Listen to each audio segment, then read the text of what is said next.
nga nag-bench na akin noon, tapos na gawin ko daw to siya, tapos ayun, hindi ko siya nagagawaan. Ngayon, gagawin ko na talaga siya kasi curious din ako kung totoo nga ba talagang kapag kinagat mo siya, ang tunog niya ay parang apple daw. So ayun guys, gusto ko, so guys, try natin siyang kagatin at tignan natin kung totoo nga bang kapag kinagat siya, apple siya. Let's go! Let's go!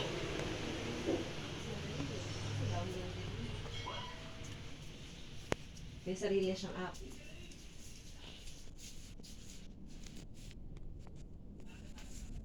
Eh, gabag mo nga videoin tong kusina natin, Hindi kaya dati, binada ka sa browser ka lang. Nasa browser ka lang dati. Okay lang yun, at least isang bukas na lang. Pag bukas mo, directed ka na kagad sa... Ginagawa. Directed ka na kagad sa...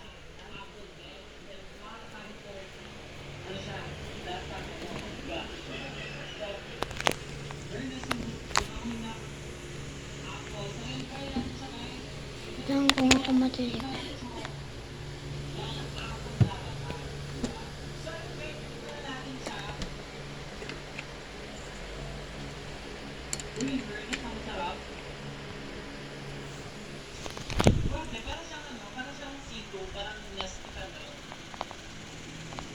Kasi may napanood ako sa akin guys, hindi na daw nagustuhan yung lasa. Sa bagay sa iba na tayo nakalasa. Pero para sa akin na, okay siya. Lahat ng apple siya na paliwanag kung anong lasa. Pero masarap siya.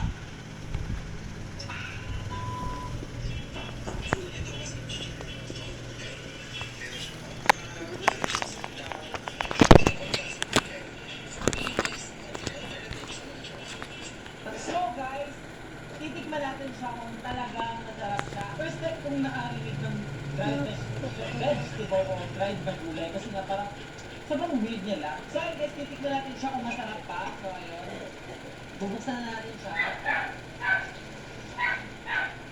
Oops. Tignan nyo guys. Oo. So tignan nyo guys, parang string beans. So ayun guys, tikman natin siya. Oo nga. Totoong gulay talaga siya. Hindi siya parang artificial na ano lang, patatas. Alam niyo guys, masarap siya. Hindi siya hindi mo malalasahan ng gulay siya. Malalasahan mo itong flavor niya. Kasi marami siyang flavor. Itong flavor na ito is kimchi. So, Tayo parang muna. yung flavors niya. Kasi Pabalik din tayo.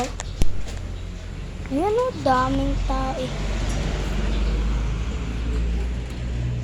Daming tae. Ayan nga pala, tinaihan ng aso ko, no? Na napakakulit.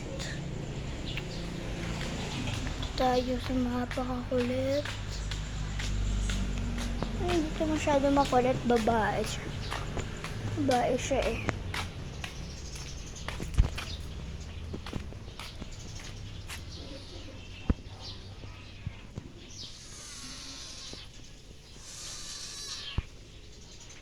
Meow!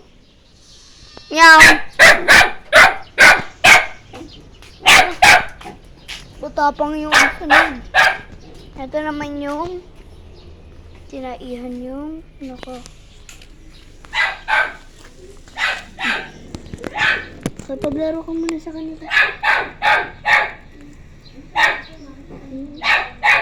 Ay, Chuchoy! Come.